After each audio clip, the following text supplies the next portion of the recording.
Hey guys, it's Dee, and I told you I would have some more time on my hands to make some videos, so I thought I would make a fun one today.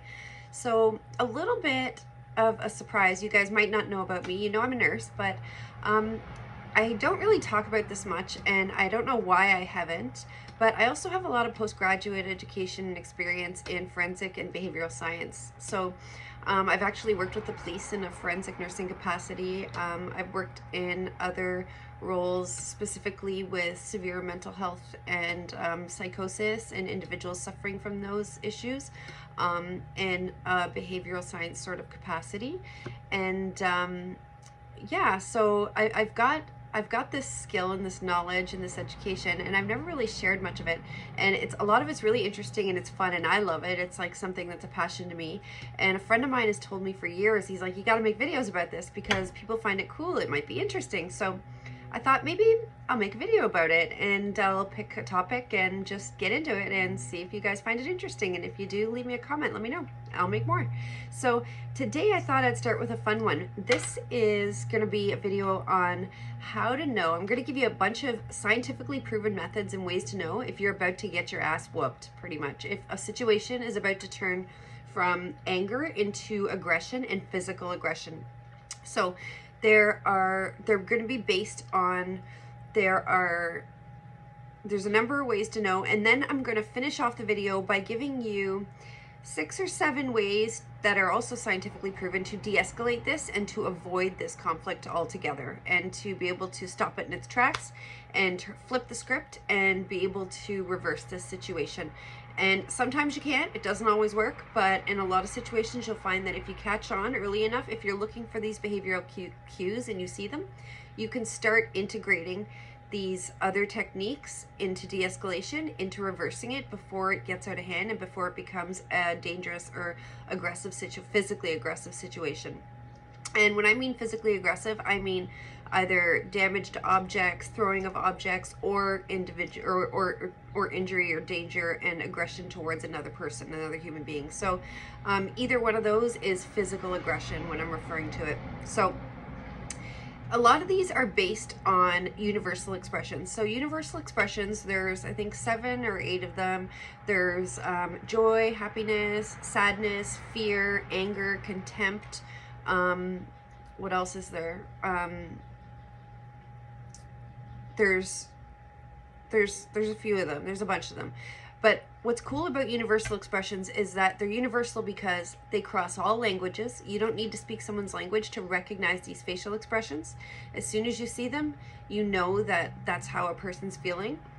And the coolest part about them is babies do them. And so it's biologically inherent, and even blind children will do them. They perform these universal expressions, and they've never seen them. This is a biological, autonomic expression that we make just as being human beings, and we have it. So it's really interesting, really cool.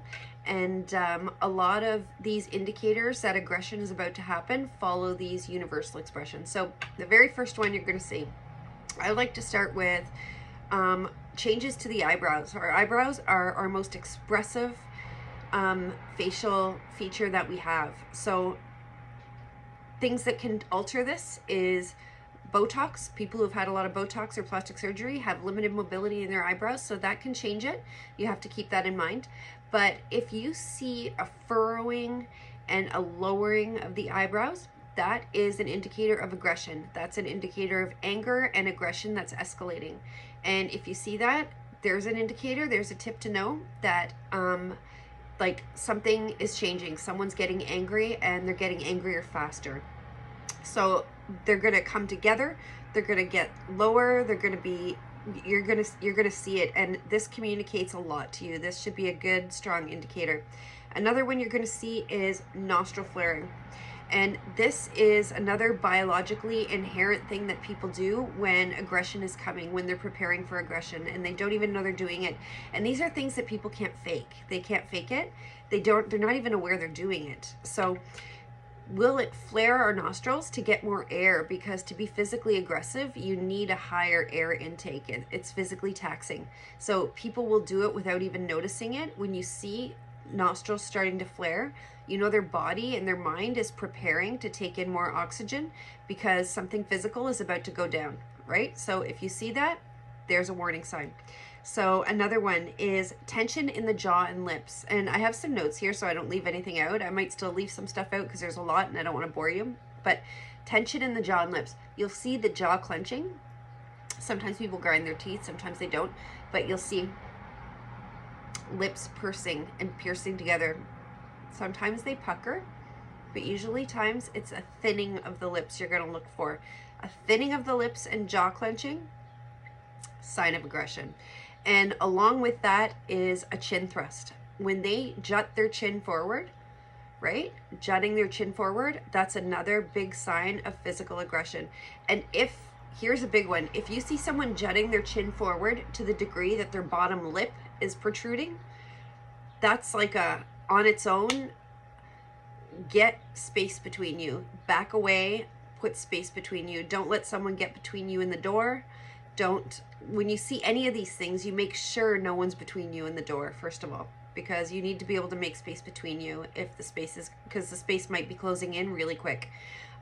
So jutting the chin forward, bottom lip sticking out. Another one that on its own, independently, is a big sign that it's time to make space is when their eyes widen. You'll see fixation, like eyes widening, upper eyelids are lifting up high, and you'll see more of a stare. And this happens very, very, very, very often. You'll see them staring, like not even a stare, like just their eyes widen and they get very large and very big.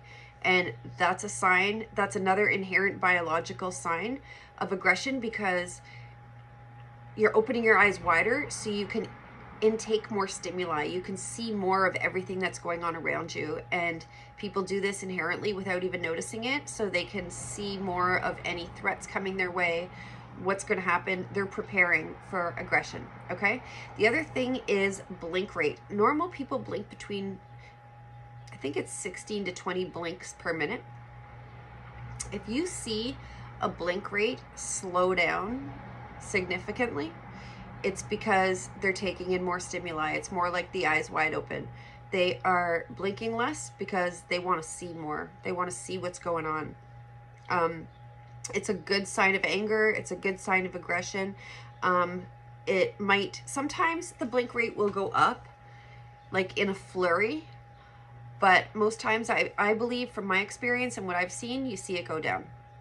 The second thing you're going to look for is brisk hand gestures. So fast hand gestures, quickly moving gestures. You're going to see people going all over the place like this with their hands, like they've gone from speaking slowly. People are very gesturing with their hands. You'll see them speaking slowly and talking, and then as things start getting faster and faster and chopping motions, sometimes you'll see it with their fists. That's terrifying. Get the hell out of there. Make some space between you, because now their emotional and mental aggression is starting to become physical already within themselves. The other thing is you'll see them point their fingers inward more. You'll see them gesturing to themselves more and more. And it's because they're no longer empathizing and connecting with you. They're more just in tune with themselves, their own emotion, their own feelings, their own anger, their own aggression. And it's an independent sort of train of thought. And this is when people become dangerous. And this is when, again, another indicator, you need space between you. And I think lastly, and this one is another one where this is an immediate indicator that you need to back away. You'll see people, it's called ventral denial is what it's technically called, the scientific term. And it's because inherently all our organs are in the front of us, and that's where you can become injured most, in danger. So people will they'll shift their body to the side. They'll turn themselves to the side. You'll see them put their dominant foot backwards. Sometimes they'll stamp it right on the ground, and you'll see a heart stamp. Sometimes you won't, but you'll see that dominant foot back up, and you'll see a side shift. If you see that, that means they're preparing for war. Like they're preparing for a physical conflict and physical confrontation. And sometimes you'll see that with a fist, getting ready to make a fist, or it's their brain getting their body ready to make a fist or to get ready to swing or protrude or jut at you. And sometimes it's just a cue that they're getting ready to protect themselves because they're expecting physical aggression to begin, and that's where their mind frame is. That's where their train of thought is. Okay, so those are all signs that something's about to become physical. Now, most of these things, you need to see more than one. If you see more than one might be anger, one might be a little bit of aggression. If you see things, these indicators starting to combine and work together, that in combination, that's your ticket. That's your ticket out of there. I mean, it's time to put space between you, get yourself to a safe place, get out that door, make sure no one's between you. When you start seeing these things, start maneuvering yourself around a room to make sure that you have access to get yourself out of there. And it's also a good time to start indicating strategy, or start to initiate strategies to de-escalate the situation. And now I'm going to talk about ways you could do that. Now, there is a really fantastic article about this in detail, and I'm going to link it in the description below, and it's called the low line method, and it works. I've used it in my profession, and I've used it personally, but mostly in my profession I've used it, and it's an acronym. So the first one is to listen, but I always start with the last one. Now the last one is express, but to me it's an empathetic response, and I use it first. So that is saying, hey, you seem really angry, you seem really upset, tell me about it. Like, or I understand why you're feeling so upset. Like, now that I'm hearing you, I get it, and I feel really, really bad. And this is whether you agree with what you're saying or not, you say these things, because this is self-protection at this point, and this is how you're going to de-escalate a situation, by using these techniques. So you're going to empathize with the person's feelings, empathize with their emotion, empathize with their anger, and let them know that you hear them, that you really empathize with their feelings, and you want to know more about it. So that goes kind of hand in hand with listening. So listen is L in low line. So it's the first one. So recognize nonverbal signs. You're looking for signs. You want to ask open-ended questions. You want to show them that you're interested by encouraging them to keep talking, by encouraging them to be expressive verbally, and to share their feelings and share their emotions. The second one is O, and that is to offer an ear. A lot of these are sort of like, you work them together at the same time, and they all work together in congruency quite well when you do it and when you understand it. Read the article, guys, it's really good. But offer an ear, and don't invalidate their feelings. Don't do anything that makes them feel like their emotions are unwarranted or their feelings of anger aren't necessary. You want to act like you want to understand. You want to understand. You want to hear more of what they're saying. You want to hear why they're angry, and you really want to understand them at a deeper level, and so you can empathize with them, right? So now you can see how these kind of work together. And then wait. W for low is wait, and this is because emotions come and go very quickly. People can go from high to low in a very quick matter of time, and they can have an emotional break, make an aggressive decision, and act aggressively without even thinking about it. Whereas if you catch them at the beginning and you start pulling in these methods and these tactics into de-escalating, you can stop that emotion. But sometimes if you just be empathetic, listen, ask open-ended questions, encourage verbal communication and sharing and letting them vent and dump on you, and just wait, this aggression is going to be fleeting. It's going to leave as fast as it came, and you might find somebody in a very low and calm situation who is more sad than anything. And you can bring that out in them sometimes by the way you address their aggression. And that's what these tactics are used for. The other one is showing comfort. It's in like the best way to demonstrate it is to turn your head to the side. It shows understanding, it shows empathy, it shows comfort with the situation, and it puts people at physical ease. It puts people at emotional ease if you tilt your head to the side. When you're sitting upright and you're firm and you're straight, that is a confrontational position. But if you turn your head to the side a little bit, that shows an understanding and an openness. It's showing vulnerability is what it is, and it's showing you're a vulnerable person and you're vulnerable to their feelings and their emotions, and you're demonstrating this, and it's on an intuitive level. They might not even recognize what they're seeing, but they'll feel it. So giving that head tilt and that vulnerability is a good way to put somebody else at ease. You're sharing your ease with them, and it's contagious. It's contagious vulnerability is what it is. And that can often work as well.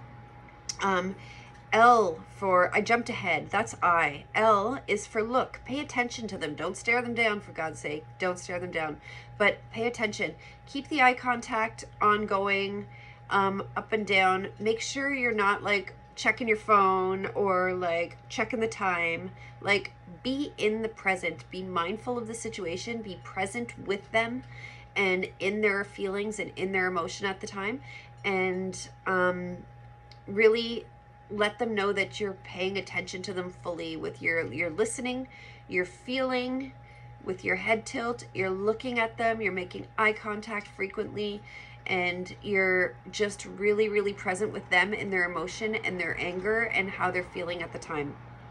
And N is for nod, for nodding, and that is just giving them a constant nod. Nodding up and down, it demonstrates, and it's an intuitive demonstration that you agree, you understand. You're starting to understand and see and agree with where they're coming from and why they're angry, and that gives them validation, and it puts them at ease and helps to calm down an aggressive and angry situation. So nodding is a good one. And the last one is E, and that's express, but again, I say that's for empathy, and I start with that. I don't leave that last. I start off with empathy right away, and then I'll finish with empathy at the end. At the end, I'll finish with, holy, like, I really had no idea. I really didn't understand you were feeling this way and how this was affecting you, and we need to do something about this. What can I do? And that empathy is going to go a long way in saving your butt and in turning maybe something that could have potentially been devastating for both parties into something that is just helping someone through a moment of grief and anger and aggression that doesn't need to escalate to physical aggression in any way. And sometimes, guys, you can't do anything about this, no matter what you do, no matter what techniques you employ, no matter how much education you have in it. You need to get out. You need to make space. When I see 2 or 3 of these indicators of aggression coming at me, I see the eyebrows, I see the chin jut, I see the lower lip out, I see a side stance, I know I'm getting out of there. Like, and all the empathy in the world isn't going to keep me from getting out of there, because I know the situation is now escalated to a point where it's too high, it's too risky for my safety. It's time to move. And maybe I'll come back later at a different time and I'll try to employ these tactics, but at the time, it's time to get out. So that is it, guys. I am going to link the article of the low line method below. It was actually written by a nurse, which is kind of cool. And it's a great read. Read up on it. And I hope you found the video helpful, and it might be useful one day. You never know when you're going to need it. You can help de-escalate somebody else's confrontational situation if you feel inclined to step in. You can be that third party to get in and help really calm something down that's moving quickly, and maybe one of the parties doesn't have the skill to de-escalate it themselves, and you can step in and help out with that. Or you can do it for yourself when the situation arises, which we don't expect to arise, but these things do happen. And maybe this will be helpful. And if you find this interesting, guys, give me a comment, give me a like, and don't forget to subscribe to my channel. And yeah, let me know if you like this stuff, and I'll upload more content like this, because I have got tons of it. I've got $80,000 worth of education and job experience and experience in all of this that I can share with you. So let me do it if you're interested, if you like it. And I will see you guys soon. Have a great day.